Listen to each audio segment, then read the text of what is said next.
Hi Miriam, welcome to Zero to Pro. Thank you for uploading your homework and your photo shoot. I give this as an introduction to everybody who joins. There's the homework and then there's the photo shoot. Okay, you have to do both. The course is built on assuming that you're going to be doing both of them each week. If for some crazy, wacky, completely out of control kind of thing that happens and you only have time to do one, then do the photo shoot. The photo shoot is really where you're going to see the improvements. The homework is there to help you get into your head and into your heart the ideas, and the photo shoot is to try and get from your head and your heart into your hands, so you actually do it. Okay, so that said, let's jump in. Okay, first let's look at, you've got texture. Yep, this is great, soft textures. That's fine, that's well seen. Very good. Here we have one of your pattern homeworks. Let's just, I'm assuming that's going to be a texture. And then is there another pattern somewhere? I'm assuming that's going to be a pattern. Okay, this is your depth picture. And your triangle, the balance image. Okay, so here's your, here's texture, that's fine. Just to show you how, interestingly enough, see there's just a little bit of white over here where the texture doesn't exist. Watch what happens if we just crop in close and get rid of all of that, so you've got exclusively the texture of the actual leaves. You can see it's it adds a lot. This kind of idea of a little gap in the top, the white allows, so to speak, like the energy of whatever graphics are creating, whatever energy to kind of seep through. So occasionally it works when you want to try and like kind of get rid of some extra energy, but generally it doesn't work. Okay, pattern, like we said, a reoccurring geometric sequence that fulfills the criteria. Very good. You'd see if we take this into Photoshop and really put up the contrast and bring out the clarity, and you'll see these lines like bang out, and maybe reduce the brightness of these, the darker the actual tiles, paving stones, whatever they are, you'd see a very intense energy come through here. This jaggedy, zigzaggy feeling, and then these diagonal lines crossing the edge of the canvas. We discuss all of this in other classes, but this is a very, very energized texture, very energized indeed. Okay, this is a more relaxed texture, but still quite energized. It's more relaxed than this, but it's more energized than regular textures.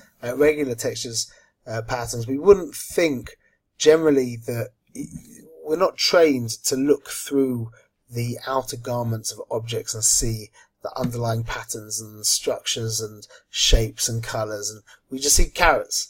But as a photographer, or as a good photographer, you're trying to pierce through all of the outer trappings of this world and to really just see on a graphical level colors, patterns, textures, contrast, depth, perspective, shapes, etc. All the things we've discussed. So when I'm looking at this, I'm actually seeing a very energized pattern, a very energized image. The graphics are energized. We've got these vertical, but just off vertical. Vertical lines are more energized than horizontal lines.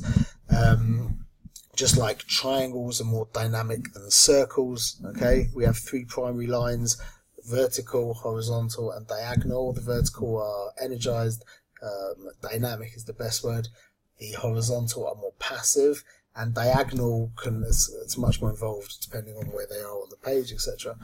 And shapes, you have triangles. We have three primary shapes. You have triangles, squares, and circles. Triangles are the most energized, circles are the most passive, and squares again can go either way, although they're edged towards passive.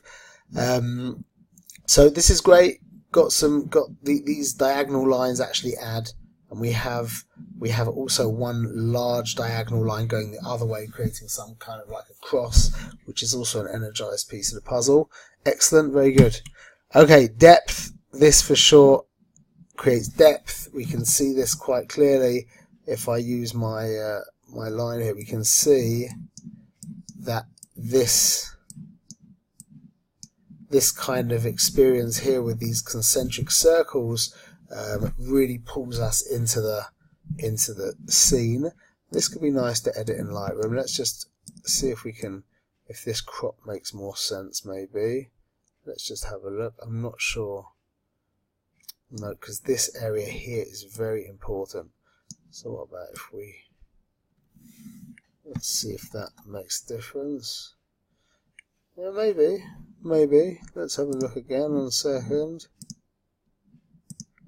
I think just to leave this here, it's not quite.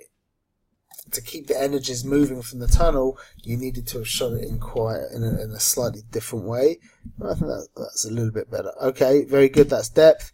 This is also depth. It's kind of cheating because you just did that. So it would have been better to have found a road or something. There's depth everywhere. Depth, perspective, literally everywhere. Literally everywhere. Okay, triangle. I can see from this that you're a very clean, kind of neat person. Probably your whole, things are very orderly around you. This is great. It's perfect. What I always tell people to do, just to make this a little more interesting for themselves, is to create a triangle, but in a way that it only exists from a certain vantage point. So, for example, I always have my phone handy. So if we put the phone over, say, here, lie it flat, and then we have this little chick-chuck thing over here. Now, do you see that we've kind of, it's so difficult to do like this. We've created a triangle, but that triangle only existed from where you are watching. It wouldn't have existed from anywhere else.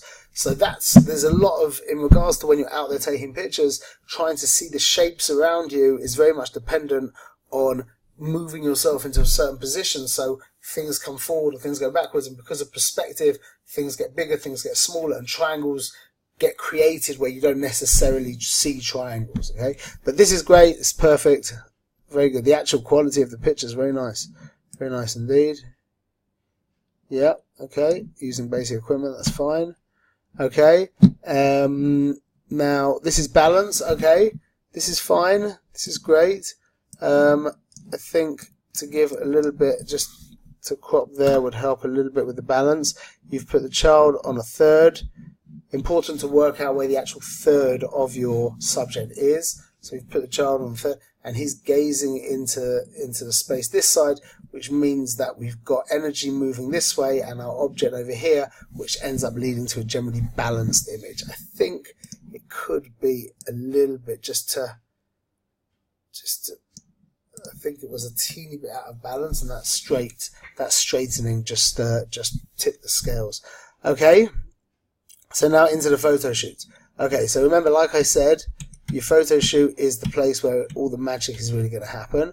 So let's just quickly flick through. This is great. This is good. This is a good beginning.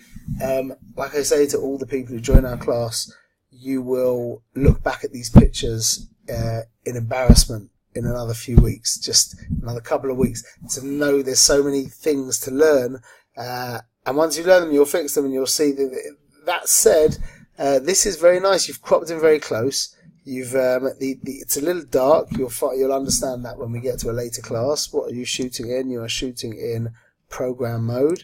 Okay, so that's why this is a little dark. Okay, it's a nice shot. Careful the hair. Be better to keep her hair out. But in regards to the tensions, this is our point of entry. And then our eye is moving over this way, following this line here. We get bored around here and come back. So the energy of the image is contained. That's great. That's a really lovely shot. Very personal, very in close. Like I said, it's a little bit underexposed, which takes away. But good shot. Okay, good. This is a nice shot. This is distracting in the background. Okay, but we've got a gorgeous pose here. Got a real moment. Nice and sharp. Excellent. The stats are also quite good. The stats are very good, actually. But we'll learn more about that. And I would crop in a little bit closer, I think. And I'll pull that out a drop more. Excellent. Great shot. Great shot. Okay, good. This is also underexposed because of something that's a little bit above you right now, but you'll understand that soon. A little bit underexposed, excuse me. We could crop here, and I think we would it makes sense to just brighten things up a little bit. But I appreciate the pose. I appreciate the balance of the image. Great. This could look good in post as well. Brighten up their faces a little bit and darken everything else. Nice shot. Well seen. Okay. So compositionally, this isn't working. There's this is a very complicated composition. We've got this triangle in the back here and the gaze. So we've got a strong energy moving this way. We've got a point, like a tension here.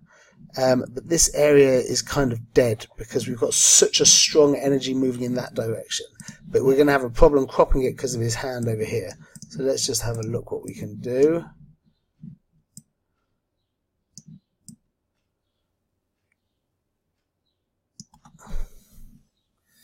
Yeah, I knew that's caused a slight sticking point. We could deal with that with a vignette, which means to darken the edges here and just slightly brighten things up a little bit. But nicely, like, I appreciate the graphics there. It just needed to be a little bit adjusted, but the actual scene was great, and having your kid or whoever it is looking off to the side of the camera is a great idea as well. Okay, let's take. So we've got quite a few nice pictures to mess with here. I think let's take this picture into Lightroom. Let's just save what we did in Picasa. Open up here into Lightroom.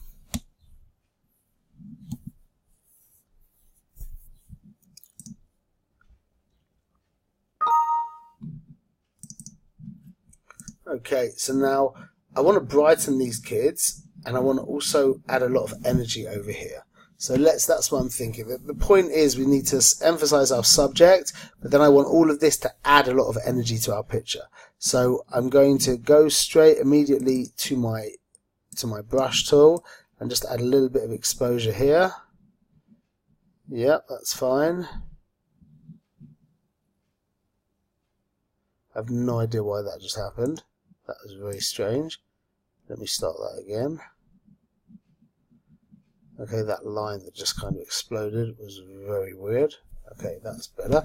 Okay, now I'm going to go to my radial tool. Okay, please don't feel overwhelmed by watching this right now because you haven't done the Lightroom tutorial yet, workshop, and this is just going hand in hand. It's just trying to give you an approach of how to do this. Don't think. 1 second. Now we're going to put up the clarity. There we go. I think I actually want to use my brush tool here again to add a lot more clarity over here.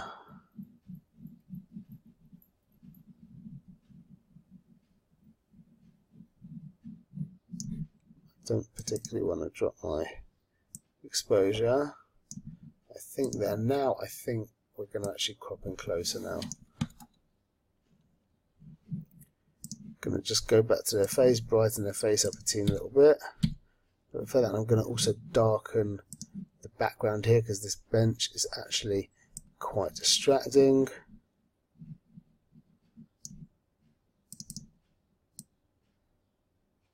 There we go, and soften a little bit. Make it even less distracting. I think that's a little overdone. We can paint in here.